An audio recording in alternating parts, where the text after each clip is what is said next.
L'Ottica Vassallo di Porto Empedocle, in attività da 40 anni, ha inaugurato nella serata di ieri la nuova sede, ubicata in via Roma 127, dopo aver lasciato quella storica di via La Porta.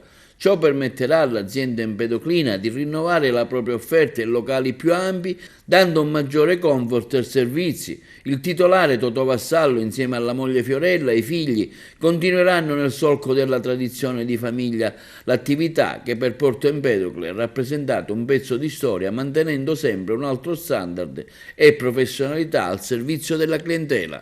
Dopo 40 anni, storia che nasce nel 1983 assieme a mia moglie Fiorella. Abbiamo cominciato questa storia quasi per caso e subito è diventata comunque una cosa molto seria. A questo punto, trascorsi i nostri primi 40 anni di attività, abbiamo deciso di migliorare l'offerta verso il nostro pubblico, verso i nostri clienti che ci hanno onorato della loro presenza, che ci hanno dato fiducia, e oggi abbiamo il dovere di innalzare il livello qualitativo dell'offerta nel campo dell'ottica. Ecco, quindi cercheremo di migliorare laddove è possibile, fin dove è possibile, anche perché oggi, considerato che tutti siamo in possesso e in contatto con una serie di dispositivi elettronici che impongono una qualità della visione, direi, ottimale, cercheremo sempre di essere all'altezza della richiesta del momento, alla richiesta dei nostri clienti. Cercheremo di migliorare ancora di più se è possibile.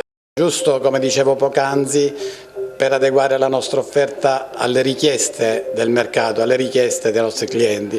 I marchi, a parte i marchi storici, come potete vedere, i Ray-Ban e Persol, che sono un po' la storia dell'occhialeria nel mondo, poi abbiamo adeguato anche l'offerta in termini di marchi del lusso e oltretutto abbiamo a disposizione anche la nuova tecnologia, come puoi vedere, degli smart glass. Ringraziamo intanto tutti coloro che per questi ultimi 40 anni ci hanno seguito e ci hanno sostenuto con la loro fiducia, e cercheremo sempre di essere all'altezza della fiducia che i nostri clienti ci vorranno accordare da ora per i prossimi 40 anni se possibile. Grazie.